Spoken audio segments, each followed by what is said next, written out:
what do you mean by divine? Because people have that hierarchy, masters, spirit Mm. guides, higher self. What's that? So that question stuck in me. Mm.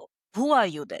People are Mm. not able to understand you. Then I used to cry. I used to sit in my mandir, and then that formless took all the forms, and by their grace only, I experience all those consciousness Mm. sitting in my mandir, coming to me, guiding me, helping me, and then I used to use the labels. There was Rishi Agastya, Rishi Bhrigu, Rishi Dhanvantari in my healing. So I am just a Mm. medium. I am just sitting. They are coming, and things are happening through me. Mm. I just sit like that. That's it. Rest Mm. everything they do. Whomsoever needs to come, I just sit like that.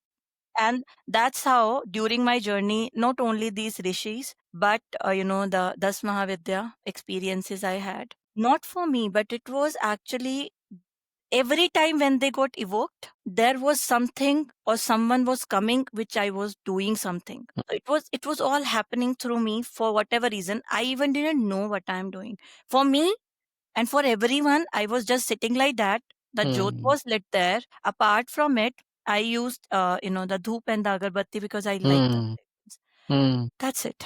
These are the only tools that I use, Mm. and I am just like that. They Mm. they are doing everything, whatever they want to be happen through me. वो कहते हैं ना Mm. करते हो तुम कन्हैया मेरा नाम हो रहा है. That's the same thing for me.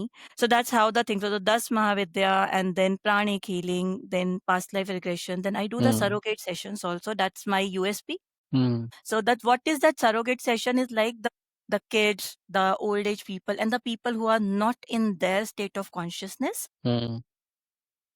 I do the things on their behalf. It's a combination of self hypnosis and going deeper to Mm. see there from what is the root of their problems, going there, healing them, coming back, and seeing the change in their life. And then it's whomsoever needs to help, be it Ma Kali, be it Ma Tara, or be it Rishi Dhanvantari, for if there is a physical ailment. So Mm. that's how it happens. So I become a medium for them and I do things for them, take on things. So it's like I always explain it. If there is some person who Mm. is to explain it metaphorically, is in a mud, right? They are there, but they are not able to get out by themselves. So I get in there, I clean them, I take them out, and then I understand what is there so that the patterns, the things, they won't repeat because they are not able to go and see themselves. So I see it for themselves. I clear that mud, I come out, and then I make them aware that this was the thing, why this was happening. Now you are free from it, but you have to still learn your lesson at the soul level. Mm.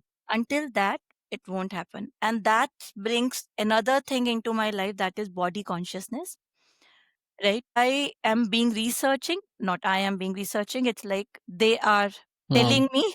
So it's like the diseases where doctors say, no, there is no cure and you have to be on Mm. medicines every day, be it diabetes, be it cancer, be it thyroid, be it cervical, be it migraine. I work on those things, and by God's grace, people get cured. And no medicines, nothing. It's just going deeper into tapping into your unconscious mind, understanding the lesson at the soul level.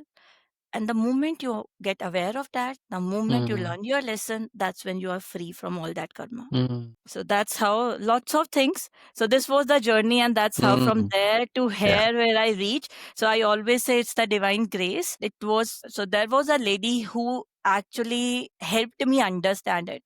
She said, Ruchi, we have divine knowledge. You have divine grace. And you know why? Mm. Because you are always in the surrender mode. Right. Right? So I always say, I can't do anything. All I can do is this.